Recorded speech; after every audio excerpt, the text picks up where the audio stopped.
Olá, está começando o Jornal da Câmara, com o resumo dos principais fatos do Poder Legislativo de Guarulhos. Vereadores aprovam, em primeiro turno, projeto que perdoa a dívida de IPTU de aposentados e pensionistas referente a 2024 e 2025. Comissão de Meio Ambiente aprova a ideia de dar desconto no IPTU para quem tem carro elétrico. Relatório final da CEI do Baquirivu aponta possível ato de improbidade do ex-prefeito Guti. É o que você confere a partir de agora.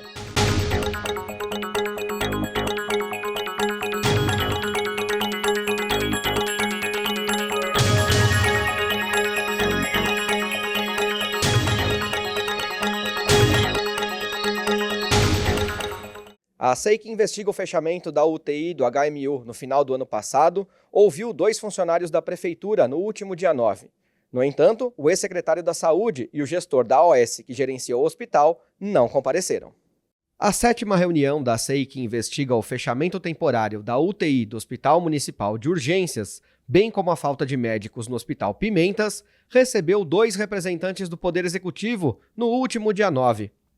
Rafael Sebastian era diretor do Departamento de Urgência e Emergência no final do ano passado, período em que a UTI foi fechada. Hoje, ele é chefe de divisão técnica na área da saúde. A comissão também ouviu Magnum Silva de Moura, que hoje ocupa o cargo que Sebastian exercia em 2024. Ambos foram questionados pelos vereadores sobre as razões pelas quais se deu a suspensão temporária no atendimento na UTI do HMU. O presidente da CEI, Maurício Guti, do Mobiliza, mostrou-se satisfeito com os esclarecimentos. A questão de como foi tratado os pacientes quando chegaram às unidades de emergência, no caso ali no HMU, né? Porque há realmente a triagem, né? Foram feitas a triagem de casos de urgência ou não urgência, e ali eles conseguiu explicar para nós que tinha realmente paralisado o atendimento na UTI por causa do ar-condicionado, mas tinha uma sala branca, que é uma semi-utensiva, que eles acabaram utilizando. E na triagem ali eles conseguiram com mais especificação, saber aí a urgência, a emergência, o que era só o pronto atendimento, o que era um atendimento para uma UPA ou uma UBS. Aí ali era selecionado e era feito a triagem encaminhado para a zona ali que eles tratam, né? Zona azul, zona verde, zona vermelha, zona amarela, e conseguiram aí atender e não deixar nenhum cidadão sem atendimento. No entanto, nenhum dos 2 funcionários soube precisar o número de óbitos que aconteceram nesse período. O ex-secretário da pasta, Silvio Cardoso do Prado Júnior, e o gestor da organização social que gerenciava o hospital em dezembro do ano passado, não compareceram e devem ser convocados novamente, como explica o presidente.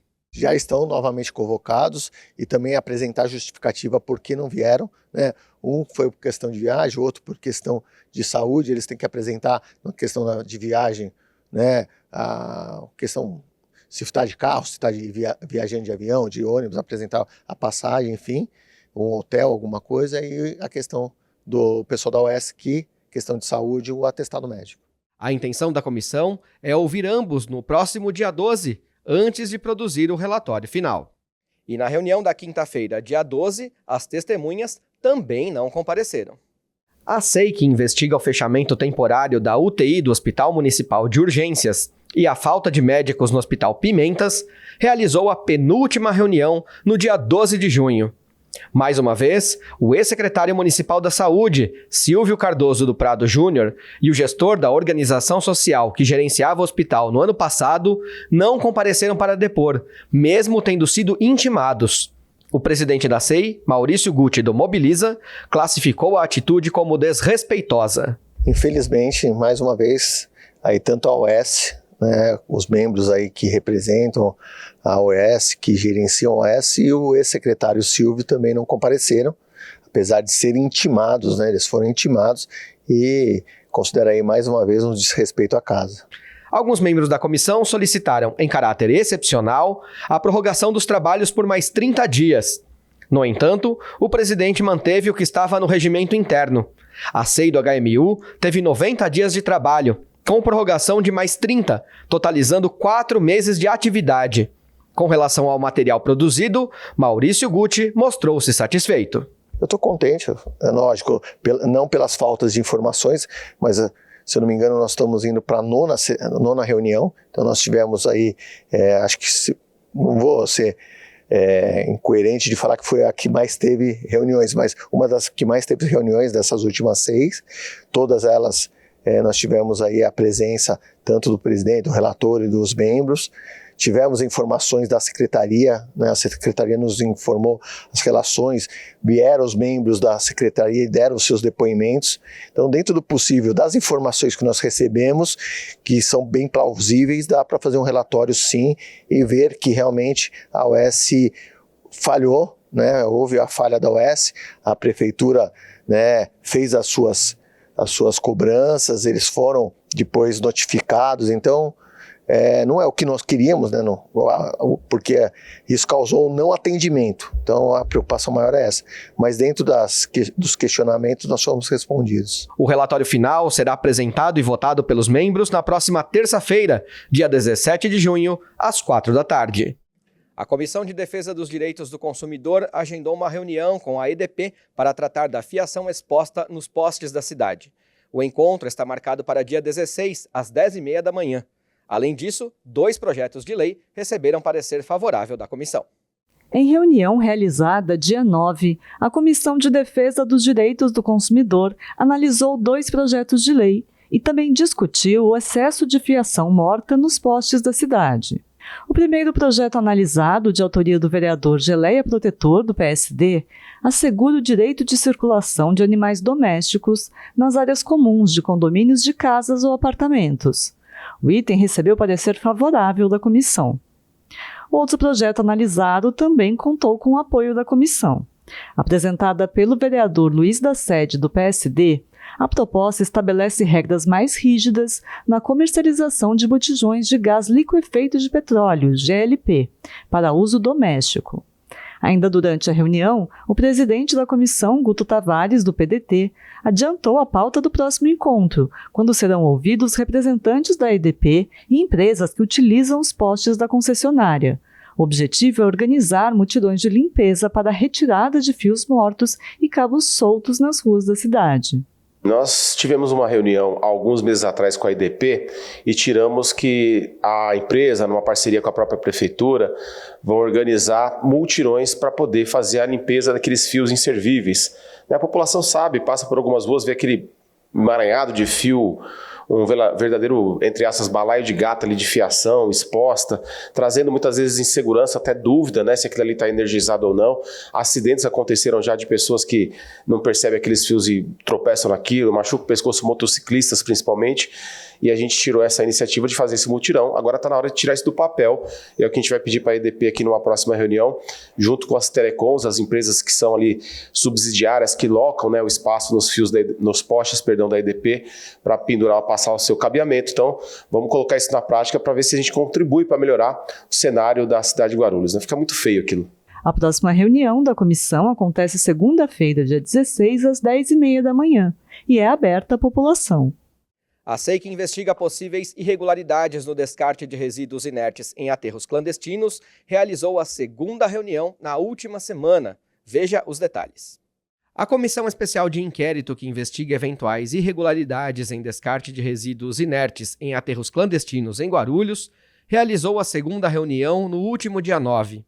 Segundo o presidente Júnior Caiçara, do Partido Novo, algumas autuações e infrações já foram divulgadas pela Secretaria de Meio Ambiente, mas ainda faltam muitas informações para a continuidade dos trabalhos. Meio Ambiente já mandou as informações com mais de 1.300 notificações, multas, embargos, e aí faltam algumas secretarias ainda, né? Algumas pastas do Executivo vão entregar para nós. Estamos aguardando ainda mais informações da CETESB, da STU, da Secretaria de Segurança Pública com a GCM Ambiental e também a SAR para poder continuar aí com a nossa SEI. A próxima reunião da SEI dos aterros ainda não tem data definida. Os trabalhos deveriam ser encerrados no próximo dia 17 de junho, mas o presidente disse que pedirá a prorrogação do prazo. Mais 30 dias, né? Vence agora dia 17 de junho e aí vamos pedir mais 30 dias de prorrogação. Uma audiência pública foi convocada pela Comissão de Direitos Humanos para debater a regularização de áreas em 4 bairros de Guarulhos. Em reunião realizada nesta segunda-feira, dia 9, a Comissão de Direitos Humanos e Habitação discutiu os detalhes de uma audiência pública que será realizada para debater a regularização de áreas no Jardim Bananal, Jardim Adelina, Jardim Oliveira 2 e Ponte Alta. E todos os moradores são convidados a participar, as associações são convidadas e o que nós queremos é solução para esses problemas, para que os moradores tenham tranquilidade, porque moradia é direito universal, é um direito humano sagrado. Então nós queremos solucionar esse problema dos moradores que estão perdendo o sono com isso. O evento está marcado para o dia 17, terça-feira, às 6h30 da noite, no plenário do Legislativo. A participação é aberta a toda a população. Um projeto que dá mais publicidade para a lei que permite visitas religiosas em hospitais recebeu parecer favorável da Comissão de Constituição e Justiça. Em reunião realizada dia 9, a Comissão de Constituição e Justiça emitiu 4 pareceres favoráveis em projetos de lei que tramitam na Câmara. Foi o caso de um item de autoria de Daniel Santos, do PP, que obriga hospitais do município a dar publicidade à legislação que garante o direito à visita religiosa nesses locais. Presidente da comissão, Dr. Laércio Sandes, do União Brasil, justificou o parecer favorável. Isso é existente, temos a lei federal que regula essa situação, contudo não é dada devida divulgação. Eu mesmo já fui pego de surpresa de forma recente, onde um determinado religioso queria adentrar o HMU e não estavam permitindo. Eu tive que ir lá 11 horas da noite para franquear o acesso dele. Eu acho que se a gente colocar o adesivo estabelecendo o que é direito, que é obrigação nesse sentido, a gente vai estar orientando muitos munícipes que são pessoas simples e não têm o devido conhecimento. Então, por essa razão, esta comissão se posicionou favorável, porque vai de encontro ao interesse da cidade, especialmente da população. O projeto ainda regulamentava o horário das visitas, mas a comissão decidiu apresentar um substitutivo retirando esse trecho por entender que isso se trata de prerrogativa da unidade de saúde. As demais propostas que receberam parecer favoráveis são: emenda da Comissão de Segurança Pública em projeto que institui a soltura de pipa como esporte em Guarulhos. Um substitutivo ao projeto do vereador Lamé, do PCdoB, que trata dos núcleos de convivência para o idoso, e um projeto do presidente da Casa, Martelo, do Republicanos, que cria o Dia Mundial da Base Aérea de São Paulo. A Comissão de Finanças e Orçamento do Legislativo emitiu parecer favorável em um projeto de lei que regulamenta o serviço de creches e hotéis para animais. Durante reunião, dia 9 de junho, a Comissão de Finanças e Orçamento da Câmara de Guarulhos analisou 4 projetos de lei. Apenas um deles, de autoria do vereador Geleia Protetor, do PSD, recebeu parecer favorável. O item trata da regulamentação de hotéis e creches para animais domésticos e determina, entre outras medidas, a instalação obrigatória de câmeras para filmar os serviços prestados. O texto também exige a presença de um médico veterinário para supervisionar os cuidados e tratamentos oferecidos. Secretário da comissão, Geraldo Celestino, do Mobiliza, comentou o parecer favorável. Um dos projetos importantes que nós demos parecer favorável foi de autoria do presidente da comissão, o vereador Geleia, onde há abrigos, hotéis de animais, que tenha lá um responsável, um veterinário para estar aí acompanhando aí o tratamento, o cuidado com esses animais. É um projeto muito importante. Outros projetos também analisados, nós analisamos, acabamos dando parecer contrário, porque caía na inconstitucionalidade, porque não cabe ao vereador gerar receita ou despesas ao governo, isso cabe ao executivo, por isso demos ao contrário. Mas foi uma reunião produtiva e a próxima segunda-feira vamos reunir novamente. Na sessão ordinária do dia 9, os vereadores aprovaram, em primeiro turno, um projeto de lei que perdoa a dívida de IPTU de aposentados e pensionistas que perderam o prazo para renovar a isenção do imposto, referente ao período de 2024 a 2025. A Câmara de Guarulhos realizou mais uma sessão ordinária na tarde de 9 de junho. Durante a ordem do dia foram aprovados 5 projetos de lei. Um dos destaques foi a votação em primeiro turno de um projeto da Prefeitura que perdoa a dívida de IPTU de aposentados e pensionistas que não conseguiram renovar a isenção do imposto entre 2024 e 2025. O item foi aprovado em plenário e volta à pauta para votação em segundo turno. Além disso, outros 3 projetos foram aprovados já em segunda votação. É o caso de um projeto do vereador Luiz da Sede, do PSD, que cria o Programa de Apoio aos Obesos Mórbidos. O item segue para a sanção ou veto do prefeito. Já um veto do prefeito foi mantido em plenário. O projeto vetado transformava a central de abastecimento do SECAP em mercado municipal, mas com a manutenção do veto, a proposta é arquivada. Durante o grande expediente, as discussões giraram em torno de 2 requerimentos do vereador Maurício Guti, do Mobiliza. O parlamentar pediu informações à Prefeitura sobre a Procuradoria-Geral do município e sobre a folha de pagamento dos servidores, mas não teve o apoio da maioria dos vereadores e os requerimentos foram rejeitados.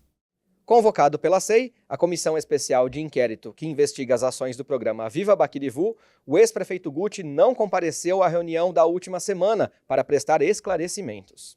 O ex-prefeito Guti era esperado na reunião da Comissão Especial de Inquérito que investiga as ações do programa Viva Baquirivu, realizada no último dia 10. Alegando estar em viagem, o ex-comandante do Executivo Municipal não compareceu. O presidente da SEI, Edmilson Souza, do PSOL, considerou a atitude uma falta de responsabilidade, mas reforçou que a ausência não vai prejudicar a confecção do relatório final. Eu acho uma irresponsabilidade do prefeito, do ex-prefeito, deveria ter comparecido.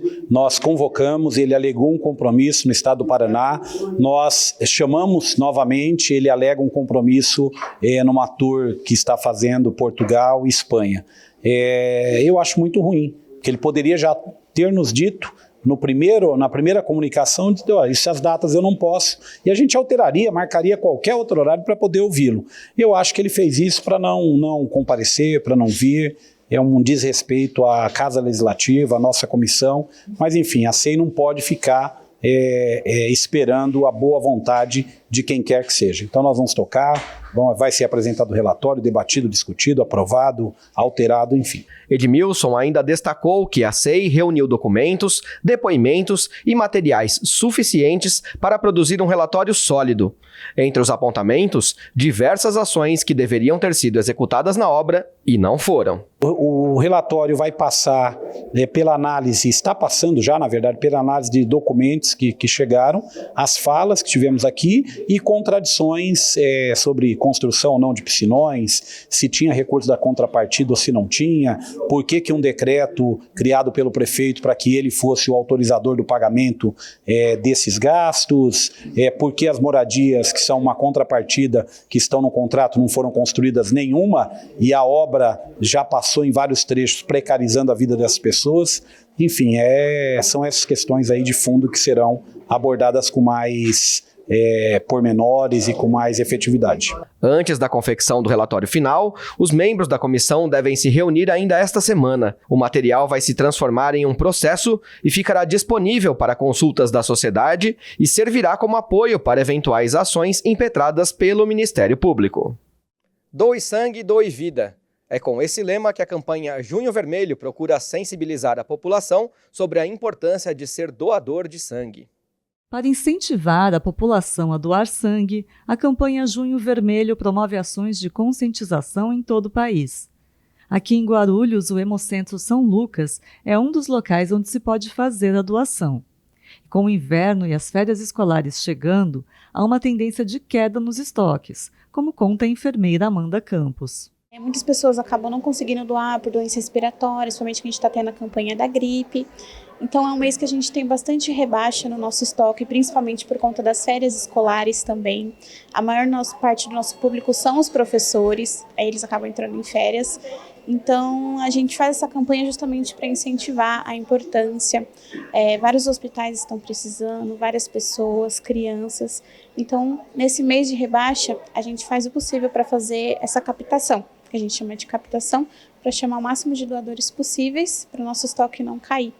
A guarulhense Cristina Oliveira, que já sentiu na pele a necessidade de receber uma transfusão, atendeu ao chamado da campanha. Primeira vez que eu doei por conta que eu também precisei, né?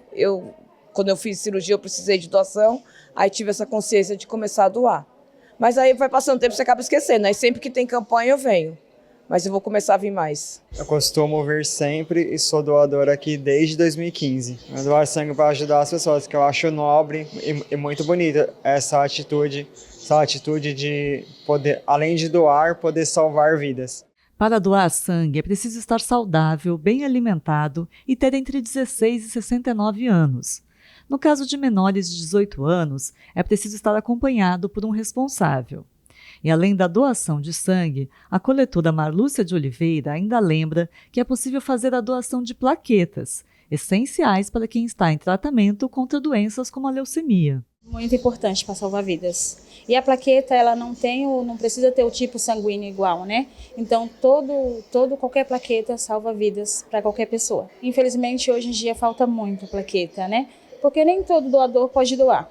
Só pode doar pessoas que já é doador de sangue, que tem veias calibrosas boas no braço, que tem acima de 70 quilos. Mulher só pode doar se tiver somente uma gestação. Se tiver mais que uma, já não consegue. Então, fica cada dia mais difícil a doação. O Hemocentro São Lucas funciona na rua Santo Antônio 95, no centro de Guarulhos, e está aberto de segunda a sexta-feira, das 8 da manhã às 4h30 da tarde, e aos sábados, das 8 da manhã à 1 da tarde. Em reunião no último dia 11, a Comissão de Defesa dos Direitos da Mulher discutiu a elaboração da pauta da Conferência Municipal, que deve acontecer no final de junho. A Comissão de Defesa dos Direitos da Mulher reuniu-se no último dia 11 para a elaboração da próxima Conferência Nacional da Mulher, que deve acontecer no final de junho. A presidente, Janete Rocha Pietá, do Partido Rede, fez um convite ao público e destacou a importância dos temas que serão abordados no evento. O que é que nós, mulheres guarulhenses, queremos que seja prioritária, tanto nas políticas públicas estaduais quanto nas políticas públicas nacionais, porque a Conferência Nacional é em setembro. E aí eu gostaria até de ler os eixos temáticos, porque, primeiro, o eixo é autonomia econômica e trabalho em empreendedorismo de nós, mulheres, é fundamental. Depois, a questão da saúde. Nós, mulheres, precisamos de uma saúde integral, com direitos sexuais e reprodutivos. Terceiro, a educação para a igualdade de gênero, étnico-racial e cidadania. Quer dizer, nós temos que ver todas as mulheres, né? A branca, a negra, a amarela e todas as etnias e a cidadania. Depois, o quarto, o enfrentamento à violência contra as mulheres e segurança pública.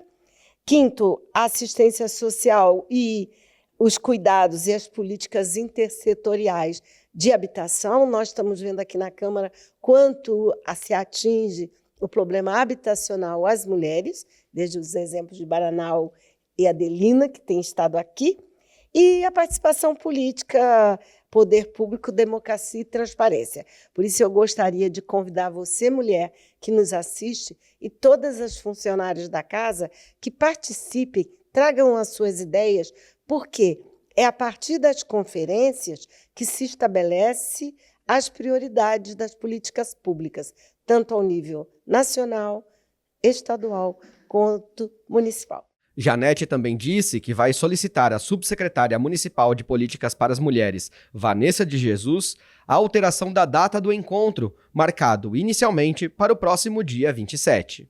Segundo informações, já está no dia 27, mas é uma sexta-feira. Isso inviabiliza a participação das mulheres que trabalham tanto em casa, quando que cuida dos filhos que tem que levar para a escola, quanto as que trabalham fora ou são autônomas, né? Todas as mulheres, durante a semana, têm mais dificuldade de participar do evento. 3 projetos foram aprovados pela Comissão de Higiene e Saúde Pública na última reunião. Entre eles, a criação da Frente Parlamentar em Defesa da Saúde Mental. A Comissão de Higiene e Saúde Pública analisou 3 itens na reunião do último dia 11. Todos receberam parecer favorável. O projeto de autoria do vereador Pastor Adalberto do Mobiliza cria a Frente Parlamentar em Defesa da Saúde Mental. O texto de Lamé, do PCdoB, institui na cidade um programa chamado Visão Melhor na Melhor Idade. A medida prevê o acesso de idosos em situação de vulnerabilidade socioeconômica a exames oftalmológicos. Já a proposta do vereador Luiz da Sede, do PSD, é a de criar uma campanha de saúde pública em associações de bairro e núcleos comunitários. Presidente da comissão, Gilvan Passos, do Republicanos, elogiou as iniciativas. Acho que os 3 projetos que foram feitos por colegas, nós analisamos juntamente com a vereadora Janete e demos favorável a todos os pareceres aqui, porque são todos interessantes para a população. E aí a comissão achou por bem dar o parecer favorável. A Procuradoria Especial da Mulher decidiu na reunião do dia 11 que vai solicitar ao Executivo a alteração da data da 5ª Conferência Municipal de Políticas para as Mulheres. 3 pautas foram discutidas durante a reunião da Procuradoria Especial da Mulher, realizada no último dia 11. Destaque para a 5ª Conferência Municipal de Políticas para as Mulheres. A procuradora Fernanda Curti, do PT, disse que o órgão vai solicitar a alteração da data do evento. O Executivo marcou o encontro para sexta-feira, dia 27, das 8 da manhã até as 5 da tarde. Mas, segundo Fernanda, o dia e o horário inviabilizam a ampla participação da sociedade civil. É a 5ª conferência convocada pelo governo federal e ela é importante porque nós estamos sem ouvir a sociedade civil desde 2016. Então agora a gente retorna com a conferência, o governo federal convoca, o que obriga os estados e municípios a prepararem essas etapas. O município definiu a data, através da Subsecretaria da Mulher, do dia 27 de junho, uma sexta-feira, e que para nós, vereadoras aqui da Câmara Municipal, que compõem tanto a Procuradoria quanto a Comissão das Mulheres, essa é uma data que é inviável na vida real, No meio da semana, um horário de expediente, as mulheres no meio da semana já sofrem com a sobrecarga dos cuidados, de ter que garantir que a criança vá para a escola, que a criança volte para casa, de garantir consulta médica.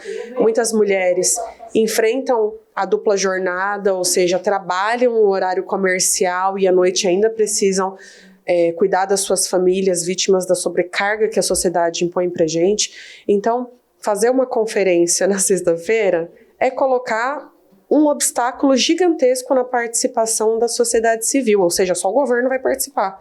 E aí não cumpre o papel fundamental da conferência, que é o poder público ouvir a sociedade civil e conferir qual é o trabalho que o poder público está fazendo à luz do que já foi aprovado no Plano Nacional, Estadual e Municipal de Política para as Mulheres. Outro ponto debatido foi a necessidade de reestruturação da rede de não violência à mulher, composta por diversas entidades, como Defensoria Pública, Ministério Público, OAB, Asbrad e o Conselho Municipal.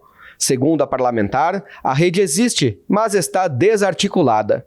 Por isso, uma reunião com essas instituições será realizada no dia 2 de julho, no plenário da Câmara, como destaca a vereadora. Primeiro, para a gente aproximar a atuação da Defensoria, da Procuradoria, mas nós queremos ampliar isso com todas as instituições que compõem a rede de não violência, que não é uma novidade na cidade, a rede já existe há muito tempo, mas que ela está desarticulada.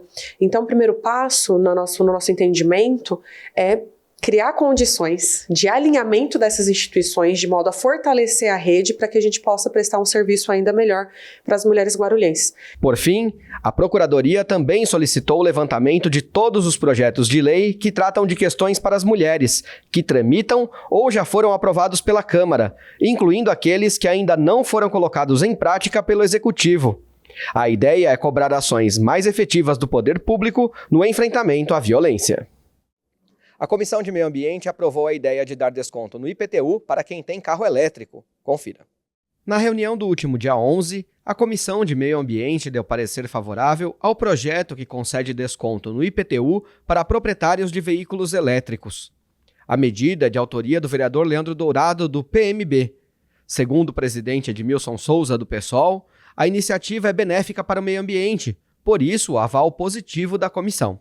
É um projeto que prevê esse desconto de IPTU, do imposto, para aqueles que são proprietários de veículos automotivos elétricos, E eu acho que é um projeto importante, porque ele contribui aí com menos emissão de gases, ele contribui com o meio ambiente e por isso a comissão, analisando estes aspectos, deu parecer favorável, uma vez que cidades como São Paulo, a capital, e outras cidades no Brasil inteiro já têm legislação em relação a isso. Então achamos por bem emitir um parecer favorável a esse projeto que vem num conjunto de medidas que nós precisamos tomar em relação à preservação do meio ambiente. Também recebeu parecer favorável a fusão dos textos de Biriba, do partido DC, e do presidente da Casa, Martelo, do Republicanos. As proposituras falam sobre a emissão de ruídos sonoros excessivos emitidos pelos escapamentos de motocicletas e outros veículos. 4 projetos foram aprovados na sessão ordinária realizada no dia 11 de junho.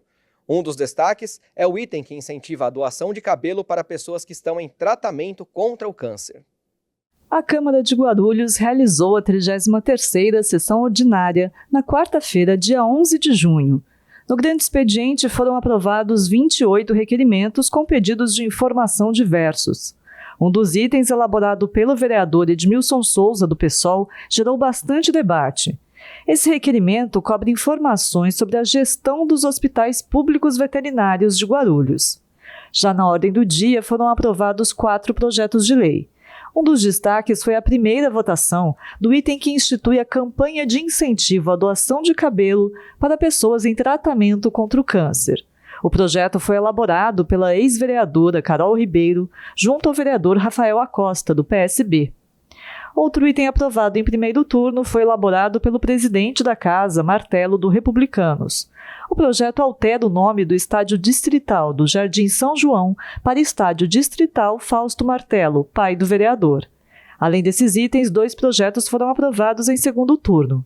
É o caso de proposta da Prefeitura que perdoa a dívida de IPTU de aposentados e pensionistas que não conseguiram renovar a isenção do imposto entre 2024 e 2025. Esse item segue para a sanção ou veto do prefeito. A CEI do Baquirivu concluiu os trabalhos que apontam possível ato de improbidade do ex-prefeito Guti. A comissão deverá enviar os documentos ao Ministério Público. O relatório final, aprovado pela comissão, agora segue para a votação em plenário. A Comissão Especial de Inquérito que investiga atrasos na obra do Viva Baquirivu se reuniu na noite de quarta-feira, dia 11, para a votação do seu relatório final. O texto, aprovado com 10 votos favoráveis e 1 contrário, foi elaborado pelo relator Lauri Rocha, do PSD, e pelo presidente da CEI, Edmilson Souza, do PSOL, que destacou os principais pontos do relatório. Na verdade, o relatório aprovado hoje pela Comissão Especial de Inquérito aponta a necessidade do envio para o Ministério Público e para o envio para o Tribunal de Contas do Estado, com em especial alguns tópicos. Entre eles, a ausência da contrapartida assumida pelo prefeito, pelo ex-prefeito, que seria a construção dos reservatórios de águas, os chamados piscinões, não foi incluído. Temos um item também que foi a irresponsabilidade de até hoje não ter sido feito também o que está na contrapartida, que é a construção de por volta de 300 unidades habitacionais para poder acolher as pessoas que estão na margem do córrego. Também a irresponsabilidade de termos uma dotação orçamentária, que é uma rubrica orçamentária que deveria fazer frente à contrapartida de 20% da prefeitura. Essa dotação ficou sem recursos, obrigando inclusive a suspensão das obras. Esses são alguns dos pontos, óbvio, o relatório é extenso, mas esses são os pontos que eu queria destacar. Na conclusão do relatório está previsto o envio de documentos ao Ministério Público para apuração de possível ato de improbidade cometido pelo ex-prefeito Guti. O motivo seria causar grave prejuízo ao erário ao ordenar a contratação das obras de execução do complexo Viva Baquirivu. Guti não compareceu à convocação da CEI para prestar esclarecimentos sobre as obras. O empréstimo com a CAF é assinado pelo prefeito. Quem assinou a contrapartida dizendo que ia construir os piscinões foi o prefeito. Quem assumiu o compromisso de ter dotação orçamentária com recursos, com dinheiro lá de 20%, é o prefeito. Quem pode fazer complementação, suplementação orçamentária não é secretário, não é diretor, não é o prefeito, é um decreto do prefeito. Aliás, é um contrato que traz um endividamento para a cidade para as próximas décadas. Então, nós estamos falando da maior obra de toda a história da cidade do ponto de vista de volume de recursos. São 500 milhões de reais, é R$500 bilhão. Se nós pegarmos todas as escolas que foram construídas nos anos 2000, não chega a 500 milhões de reais, o valor é menor. Então, ou seja, tem uma responsabilidade direta do prefeito. O único voto contrário ao relatório final foi do vereador Geleia Protetor, do PSD, que redigiu um relatório à parte. O parlamentar discorda da responsabilização do ex-prefeito Guti. Graças a Deus que não é aqui que condena ninguém, não. Graças a Deus que a gente tem um Ministério Público. Graças a Deus que a gente tem um Tribunal de Justiça.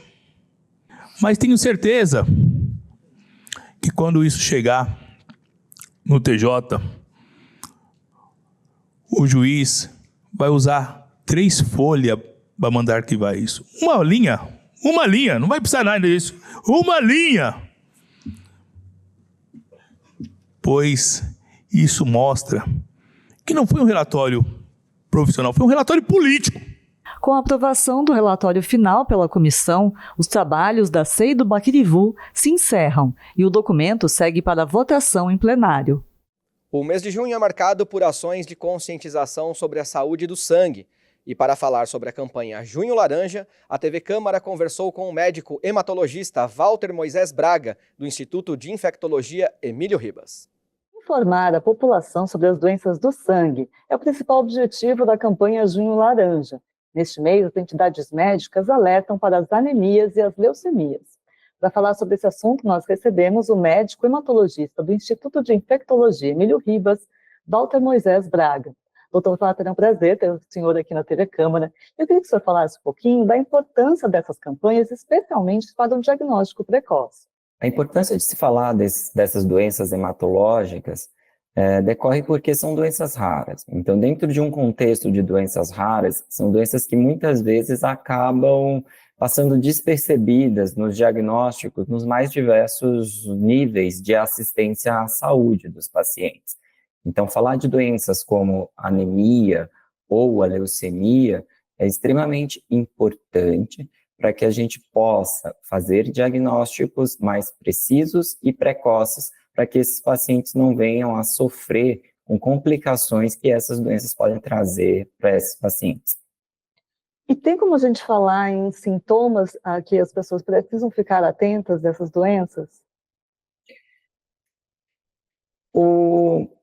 Vale lembrar que a anemia é um diagnóstico laboratorial.